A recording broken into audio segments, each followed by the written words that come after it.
হ্যাঁ, আর কি আছে তার সাথে? কচু বাটাটা দেখেছো, এটা কিন্তু ধনেপাতা দিয়ে দিয়ে করেছি কিন্তু। ও আচ্ছা, মিক্সিতে বাটি নিয়ে গেতে এবার পিষেছি সব। ও বাবা, তাহলে তো খেতে দারুণ টেস্টি হবে, বুঝতেই বেগুন পারছি। ভাজা আছে, হ্যাঁ, আলু সেদ্ধ, টমেটো আলু সেদ্ধ দিয়েছি আজকে। আরে কাঁচা টমেটো, সাবাস, তাহলে তো মানে দারুণ জিনিস দেখতে পাচ্ছি আমি পাতে। তারপরে দেখো দুটো বড়া আছে, একটা গিমা পাতা বড় করেছি। হ্যাঁ, আর এটা কচু পাতা, কচু পাতা না, কচু ঘষে কচুর বড়া করেছি। আরে সাবাস, তাহলে এই সব খাবার দাবার তো এখন মানে পাতে পড়েই না, দেখাই যায় না। বানিয়েছি কারণ আজকে শনিবারের বাজার তো, দেখলাম আজকে এইসব করেই খাবো আজকে। আজকে আর টমেটোর ডাল করেছি, এটার মধ্যে তেঁতুলও আছে, টমেটোর ডাল করেছি। আরে বাবা, তাহলে তো আজকের মানে থালিটা একেবারে দারুণ ভাবে সাজানো হয়েছে। আর প্রত্যেকটা মানে মানে দারুণ দারুণ আইটেম।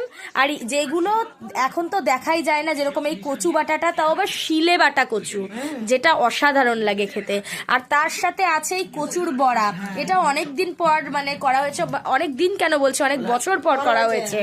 আর তার সাথে আছে গিমা পাতার বড়া। এই সব আইটেমগুলো তো এখন মানে পাতে পড়েই না, দেখাই যায় না। তো মা আজকে হঠাৎ করে বন্ধুরা এটা মানে এই আইটেমগুলো বানানোর প্ল্যান করলো।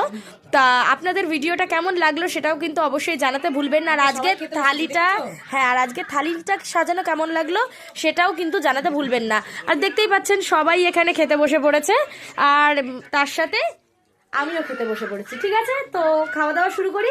আজ এইটুকুই, টাটা টাটা।